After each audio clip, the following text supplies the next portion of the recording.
Good morning mga boss. Ngayong araw magpapa-challenge tayo dito sa FTB for the boys.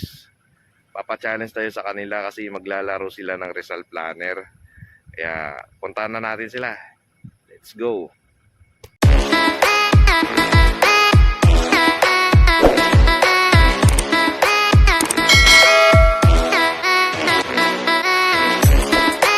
Morning mga boss. Ayan.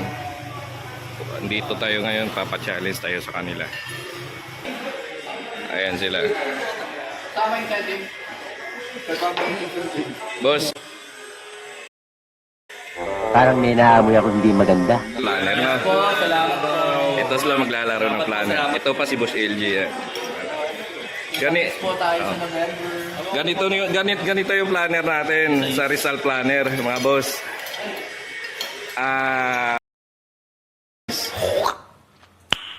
No.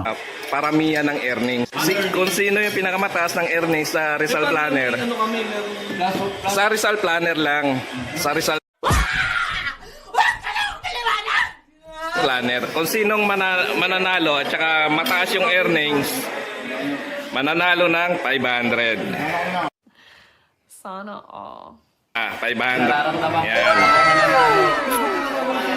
Sa Rizal Planner lang tayo, Rizal Planner lang Ang lakas ng vibe. Pwede na! Boss, naka-planner ka rin? Oo, boss. Mag-screenshot ka na mo earnings mo ngayon. Earnings ko ngayon Oh, 1,000. screenshot mo lang. Huwag mong subukan. Masisira ang buhay mo. Ay, dito lang dito. Screenshot mo lang yan. Okay. Okay. Kasali ka sa game ngayon Okay. Kung sino yung pinakamataas na earnings, siya yung mananalo ng 500. Okay. Rizal Planner lang yung earnings Okay. Sige. Okay. Game. Game. Ayun. Boss, magpa-planner ka? Tirahin mo. Paano masabi? Sigurado ka? Ano ang senyo? Natamimi kayo, ano? May earnings ka na ba? Wala pa? Meron. May earnings ka ngayong araw? Pa-screenshot na lang ng earnings mo para kasali ka. Send ko sa'yo? Oo. Sige. Ayan si Boss Gerald. Sasali ng Rizal Planner. Ayan, naka-online na sila. A few moments later. Mga boss, yung mga nasa Rizal Planner, share location tayo, share location. Share location po. Yun, tingnan natin.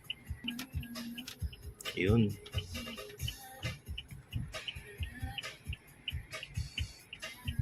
Share lock din tayo. Sila.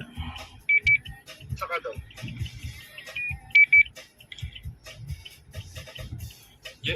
Tumatambay palang POD dito. Yun, may pumasok. First blood.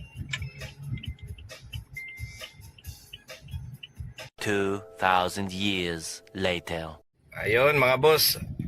Natapos din. Eternity later. Good morning mga boss. Ito na yung winner natin.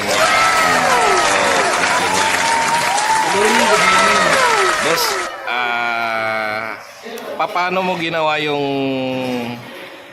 Rizal Planner mo na lumaki yung earnings mo? Anong diskarte mo doon? Doon medyo marami talaga yung 5-9 sa Rizal Planner. Tuloy-tuloy yung booking ko kaya talagang nanalo ko dito sa pa-challenge ni Boss Dog na pataasan ng Earnings. earnings. So, anong diskarte mo doon? Auto-accept ka ba? Or namili ka ba? Auto-accept lang. Auto-accept lang. Auto-accept lang tayo. Then, Okay. syempre, katulad nung nangyari kahapon, di ba? Oo, sobrang traffic sobrang kahapon. traffic. Oo. So, anong diskarte mo doon? Lumayo ka o... Kasi, kailangan talaga natin dumiskarte doon kasi nga traffic, maubos yung gasolina natin. Umakyat ako ng Antipolo, alam naman natin kahapon may event sa Marikina kaya sobrang traffic. Kaya, ang ginawa ko, umakyat ako ng Antipolo, Taytay Kayenta lang yung kinuha ko.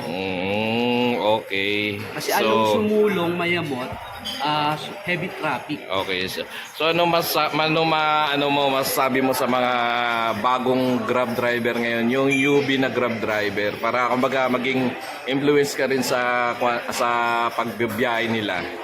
Siyempre, kuha lang ng kuha ng ng booking. Kahit maliliit lang na yan, yung fare niyan, may ipon yan. Maipon yan. Diba? Okay. Okay. So yan po mga boss, si Boss Prince po, siyang nanalo kahapon sa Rizal Planner Challenger. Okay.